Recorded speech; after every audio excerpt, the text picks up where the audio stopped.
আপনি কি রিয়াদ থেকে আছেন না জিদ্দা থেকে আসছেন? একসাথে আপনারা দুইজন আসছেন। কি হয়েছিল আপনার? আকামা ছিল না আপনার? আমার আকামা ছিল, আকামা এক্সপায়ার। আকামা ছিল, আকামা এক্সপায়ার। আপনার হুরুপ ছিল না? না, ওরকম ছিল। তো আপনি কি রাস্তায় ধরা খাইছেন না ডিউটি অবস্থায়? ওই রাস্তায় রুমে কি করতেছিলেন ওই সময়? কি কাজে ছিলেন আপনি? ওই বাজার করতে গেছিলাম, রুমে আসতেছি তখন ধরে ফেলেছে। তখন আপনাকে ধরে ফেলছে?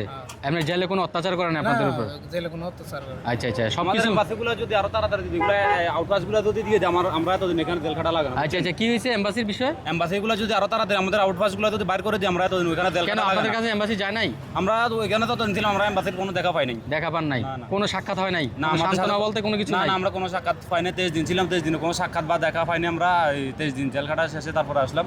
এই আমাদের নাম ডাকছিল গত বুধবারে ডাকা শেষে আমরা 4 দিন পরে গতকাল রাত 2টার সময় আমরা রিয়াদ আসছিলাম। রিয়াদ আসার পরে আজকে দুপুর 2:30টার সময় আমাদের ফ্লাইট। আপনি বলতে চাচ্ছেন দূতাবাস যদি আরো বেশি গভীরভাবে কাজ করতো হ্যাঁ, তাহলে হ্যাঁ। চালু আসতে পারতেন? আরও চালু আসতে পারতাম আমরা।